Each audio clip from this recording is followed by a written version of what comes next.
My next guest has previously run 3 ultra marathons, and now Spencer Matthews is taking on a new challenge: 30 marathons in 30 days in Jordan. And he joins me now. I salute you, young man.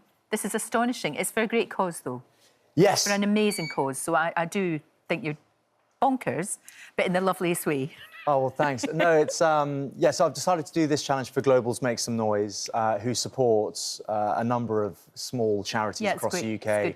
Incredible causes, child bereavement, homelessness, loneliness, mental health, illness, a lot of which is very close to my heart. And, yeah, as you mentioned, I've done a few of these ultras before.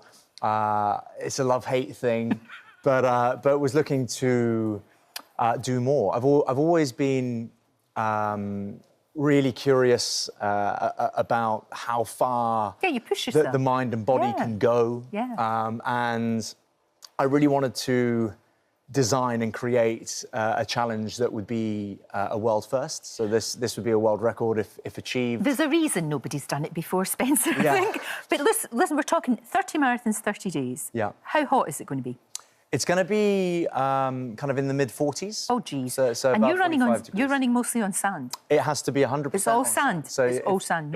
If my feet leave sand at any point, that marathon for that day is void. and for it to be a world record, the 30 have to be consecutive. Right. So I'm working with incredible people and a local team in Jordan, and we'll design the route, you know, well ahead of being there, of course. But yeah, the entire 1,266 kilometres has to be in sand, which of course makes it that bit harder. Oh, just a bit, for goodness sake. Now, look, you mentioned physically and mentally pushing yourself. An awful lot of it is going to do with mind over matter, isn't it? Of course you have to be fit. Of course you have to be, you know, thrown, as we would call it in Scotland. But it's all about what's going on up here as well, isn't it? I think so. I think so. It's the time away from family as well. Obviously, my wife's over, over there. She is. Time away from family, so and bits and bobs. But you know, I honestly feel like I learn an awful lot about myself when I do these things. It's always nice to use whatever platform I have to try and do good. I'm really hoping that people get behind this challenge and help me make as big a difference as possible. Talk me through a day when you are training for this. What do you have to do? Like, you wake up... I mean, presumably you have to be very careful about what you eat. Yeah. What you drink as well. You need to kind of, Yeah, at the moment, we're just getting miles in. You know, I'm taking great advice from a gentleman called Chris Taylor, who has trained a lot of athletes to world record attempts before. Right. He is brilliant. So far, the race is kind of end of July to end of August. So we have another 3 months. We're running at the moment kind of, you know, between about 100k a week type thing.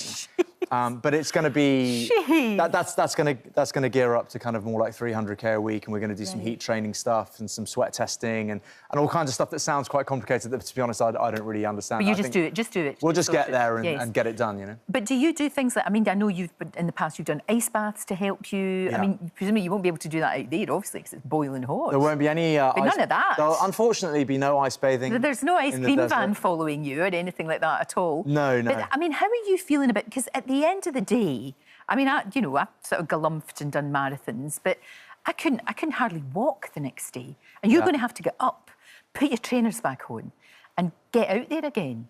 Again, I think just the pain, interested in understanding how far I can push myself. You know, it's not too long ago that doing any running of any kind would have been difficult. You know, I've struggled with problems with alcohol in my life. I know you have. And it's, you know, I'm keen to push myself, test myself, but also draw attention to the fact that I think that anyone can do, you know, interesting things if they set their mind to it. So looking to make some kind of difference and hopefully... Well, you'll raise loads of money, which is great, and awareness of small really charities that actually kind of Cinderella charities that don't get the attention that they deserve. So that's fantastic. But obviously, Vogue, you're going to miss them, aren't you?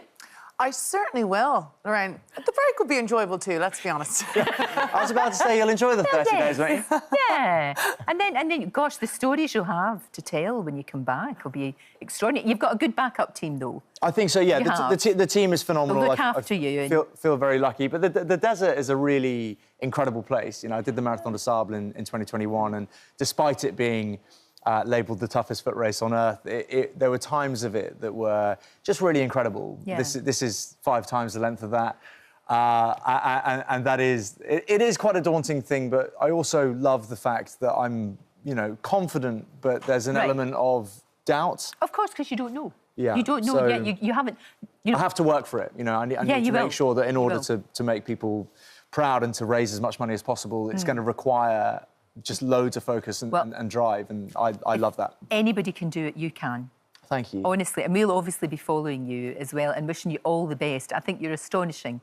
Wow. I really do. I mean, honestly, in that sort of heat, all you want to do is lie down and get someone to fan you and bring you a very cold pina colada. Well, might you be available to do that? To pop out and spend some time in the desert, maybe? You know, I think you're astonishing. Maybe waving from an air-conditioned car.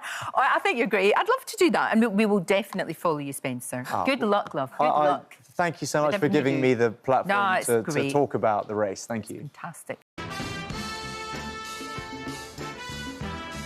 Oh, welcome back. Now, that is called the Shrimp Challenge. It is going viral, as they say. You try to stand up while holding one foot behind your back, basically. Well, Vogue and Spencer are going to give this a go, and I shall judge who's the best. Are you going to try this? I don't think... I'm going to try. Are you going to take your shoes off? Well done. Shoes are coming off. Going for it. Right, off you go. See if you can do... This will be the better leg, I wonder. Right, so you kneel down. Kneel down. Get your foot, and then you've got to get up. Oh. Is he off? Listen, guys.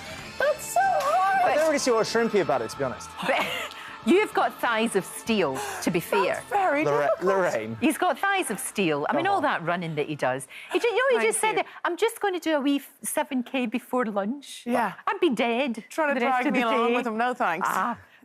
Well done, Spencer. Well done, Spenny. Well done. You did very well. I'm deeply disappointed. Can you do it? No, I can't do it. Come on, have another go. Go on. He'll never leave me alone with this. He will never leave me alone. There's time on the clock. Come on, have another go. I couldn't do it either. But have a go. Listen, you have a go and see if you can do it as well.